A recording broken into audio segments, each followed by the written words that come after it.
started my working career at the age of 11 at a local market garden, working weekends, sometimes evenings and the school holidays, for the princely sum of 32 pence an hour. Now, I worked there for years, all through my school years and my college years, finally packing it in when I joined the police service. And it was one of those jobs that required the use of a good knife. Sometimes you would use a knife all day for pruning tomato plants, cutting lettuce and celery.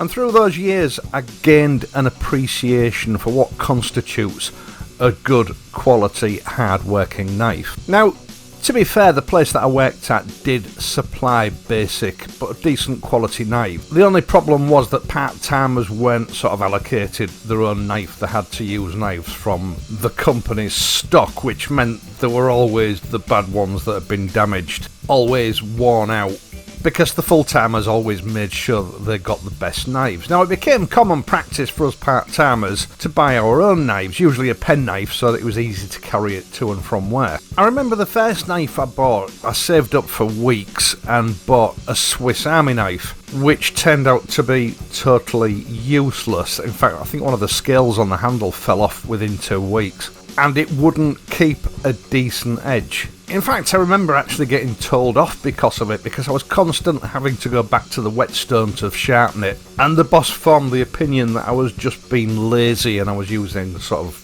the excuse of sharpening my knife to avoid working. So every year, sometimes twice a year, I would end up down the local gun shop in Hull to select myself a new tool knife. Now, one of the brands that was very common in those days, especially work blades, was Joseph Rogers of Sheffield. Now, generally speaking, they were a high carbon steel, they were not stainless steel, but that didn't really matter because you were sharpening them so often they never had time to go rusty. And I learned over time that the best utility blade was a thin sheep's foot style blade. They seem to lend themselves to general applications much better than something like a sort of a Bowie style blade. Now, over the last couple of years, some of you may remember that I've done 1 or 2 collaborations with Ashley Watson. Now, Ashley is a British designer situated in London. He's also a rather intrepid motorcycle traveller, and Ashley has designed and marketed a range of rather nice motorcycling gear for discerning gentlemen. It's not gear for your average biker. It is, in my opinion, something a little bit more special. Now, I've used one of Ashley's Hockcliffe overshirts for riding for a couple of seasons now, and I'm constantly asked in the comments section about what jacket it is and where did I get it from. And Ashley's products may not suit everyone or their pockets, but it is very high quality, hard wearing gear. Now, last summer during one of the lockdowns, I'm subscribed to Ashley's newsletters, and I received an email, as many others did, telling me about his new Blakeney pocket knife. Now, I was both surprised and delighted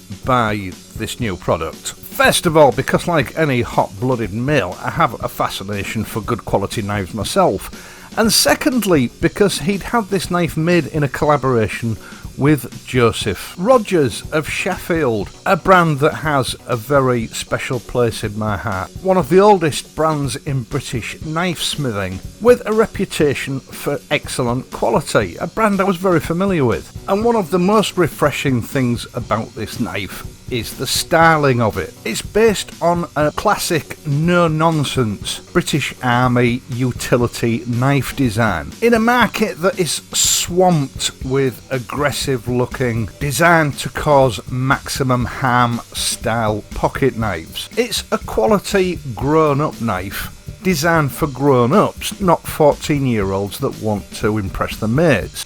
Now, I've always had a pocket knife of one form or another, but at the time I got this email, I didn't have one. The reason being, the last knife that I'd bought, a Magnum Boker, which I think is a German brand, had sort of let me down. It had cost twice the price of this Blakeney. Luckily, it did come with a lifetime warranty, but then again, it needed to, because just over a year after I bought it, with very little use, the blade spring failed, and that made the knife a little bit dangerous because the blade wouldn't lock when it was out for use and it wouldn't lock when you folded it away. On the whole, it was a very disappointing purchase for the price. Now, the shop was unable to replace it, and I had ended up taking a refund because there was nothing else that they had that sort of took my fancy. Again, we were down to these very aggressive looking knives, which are not my style. Now, I've always been used to having a pocket knife, and I'm one of those people who does need a blade on a daily basis. I'm always receiving consignments of review items which require a blade to open them, and of course, like anybody else, I carry out a multitude of jobs that require a blade, so this Blakeney was right up my street. Now, this is not a collaboration with Ashley Watson. I paid for this knife full price with my own money, and I actually purchased it for my use. I didn't repurchase it as a review item because this is a bike channel. And to be honest, going down the route of reviewing knives isn't something I really wanted to get involved in. However, this knife has served me for almost 6 months without issue. I'm very pleased with it. And Ashley Watson is a motorcycle gear brand, so I thought, what the hell?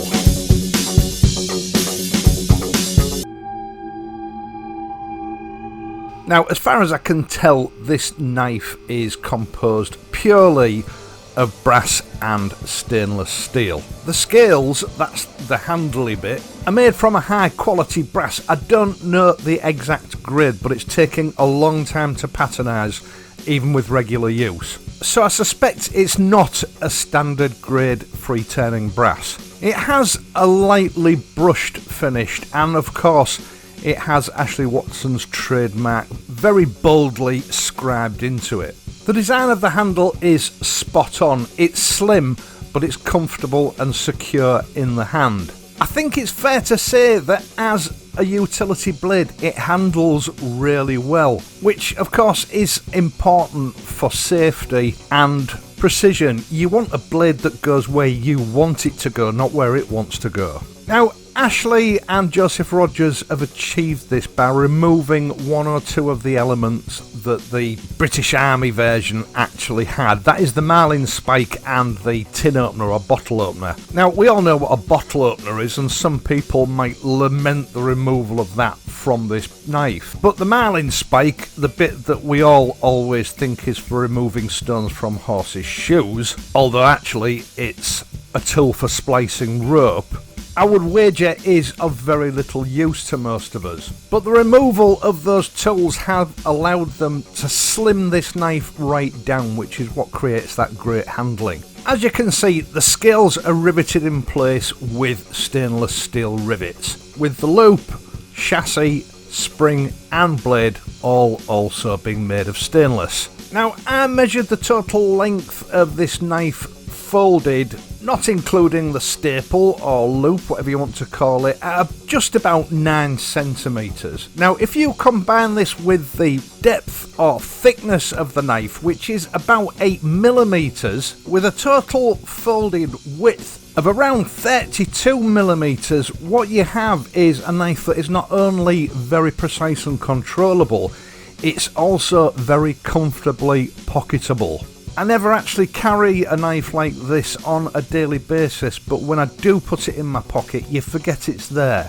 Now, the blade length is just under 7 centimeters, or round about 2 3/4 inches, which makes it legal to carry this knife in public in the UK as long as you have a reasonable excuse for having it with you. As I've said, I have this knife out in my dining room 24/7 and I use it almost every day. And to that end, I was very tempted to give it a bit of a spit and polish for the purposes of this review, but I resisted that temptation because in this case I wanted to give a true long-term review of this item. Now, cutting through cardboard, plastic and tape will take its toll on any good quality blade, but I'm happy to report thus far I have had no necessity to resharpen this blade, and considering the amount of use that it's had, I found that to be quite impressive and a true testament,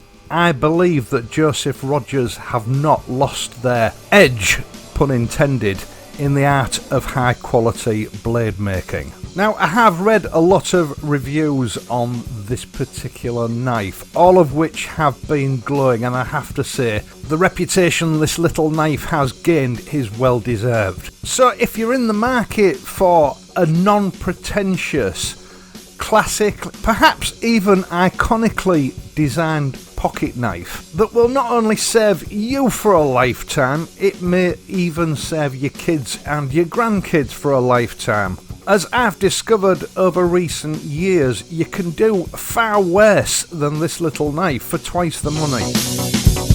This is true cutting edge technology. I'm sure you get my point by now. Okay, I'll stop there.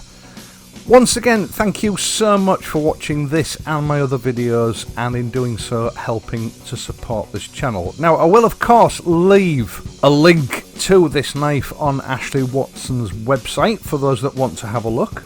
And I would like to make it clear that Ashley is not paying me to make this review, nor do I receive any commission or any compensation whatsoever from any sales that might result from this review. Now, I do hope that you've enjoyed this video and perhaps found it useful. If you have, please leave a like and subscribe to the channel. And if you do subscribe, don't forget to hit the notification bell and ensure that your notifications are enabled on your account. That's the only way that you can be updated of any new videos that I upload. I am of course going to be back next week. Thanks for watching, and if you have to ride, please ride carefully.